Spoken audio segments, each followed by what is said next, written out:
Hello and welcome to another video. In today's video I will continue doing riff guides. But before we get to riff guides, I would like to address some issues with the last video. Number one, it had a lot of cuts and black screens, which is going to be fixed by me setting a new keybind for pausing recording, as well as changing the settings in OBS, which means that instead of it capturing my screen, it will now capture the game itself only. Furthermore, it was very confusing because I did the guide as I was progressing riff the area, which I will no longer do. So from now on I will just fully complete an area, then explain what you have to do to finish it. Similarly how I did with the first two videos, the first two areas which I had, which I was able to test myself on Alpha Network. So without any further ado, let's begin and get the Rift achievements which I've been saving for this moment.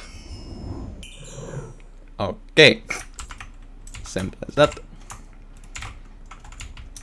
Right, so Living Cave is based off coal mine in the hub and can be accessed through the Shabu Alley, which features this thing, which is incredibly annoying.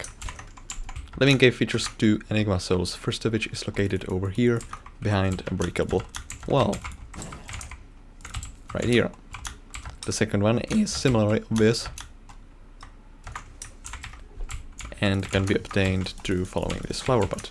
Second and last Enigma soul can be obtained by following this dandelion trail, which, you know, is something we've all seen before. However, this one is slightly different, because after you complete all the dandelions, you have to say hi. After finishing the dandelion trail, you have to say hi, and doing so will give you the Enigma soul. In the Living Cave there are several mobs, starting off with autumnals, which, once they get low, will spawn 3 glass blocks, which can be mined with whatever item you wish. After you mine all 3 of them, the autumnal becomes vulnerable again, and also gives you living metal.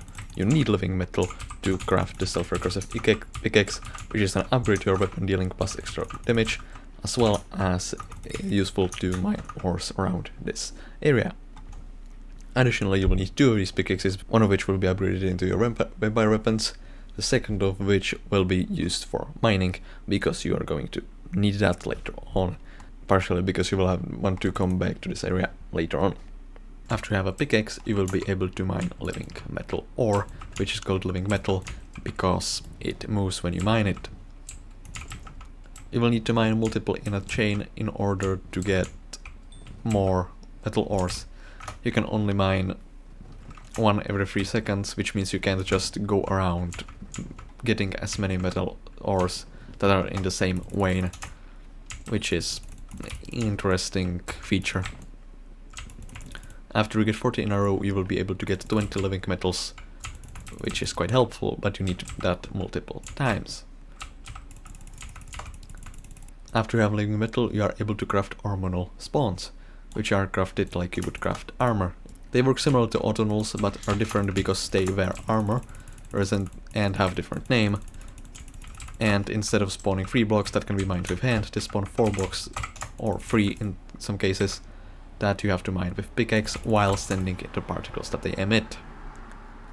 Trying to mine it anywhere else will not work. Chestplate spawns them the way you just saw, and you have to spawn in between those blocks, while AutoCap will spawn them above ground and you have to stay under them to be able to mine them, and wood spawns spawn them on ground and you have to stay on top of them.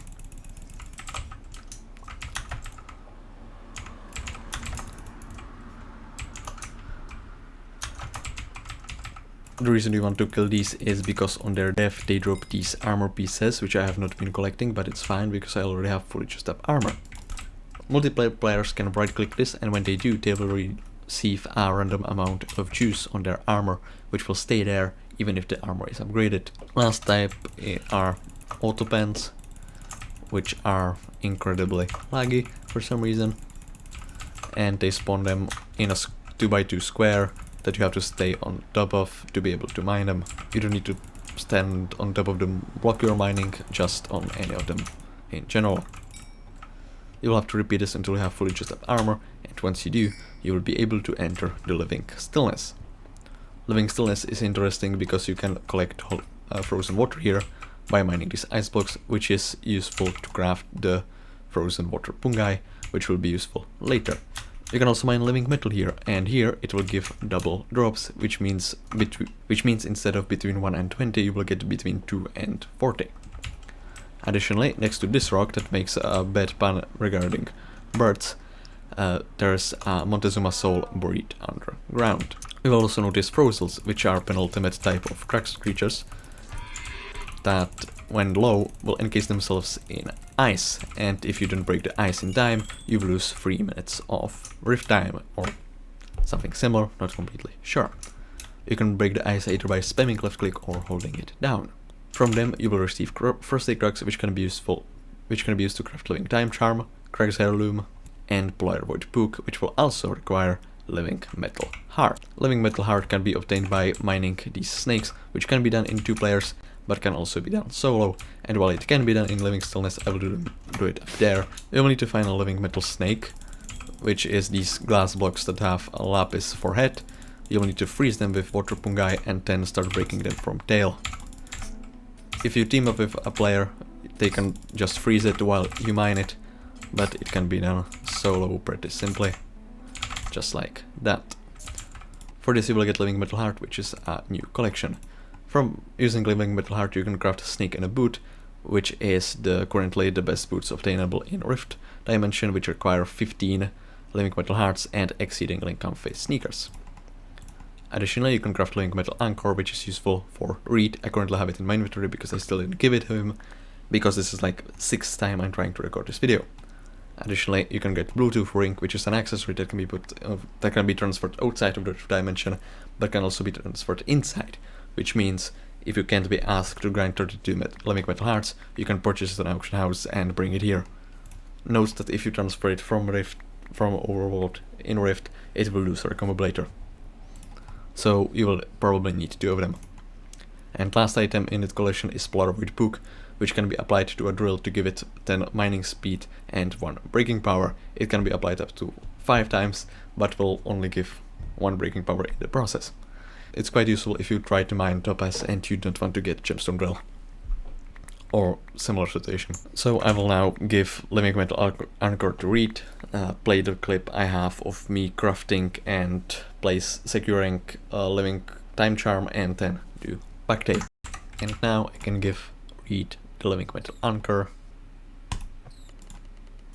And the last step is 8 backtail fragments. And now I'm able to craft the Living Time Charm, so I'll just quickly secure it before moving on to something else. And voila!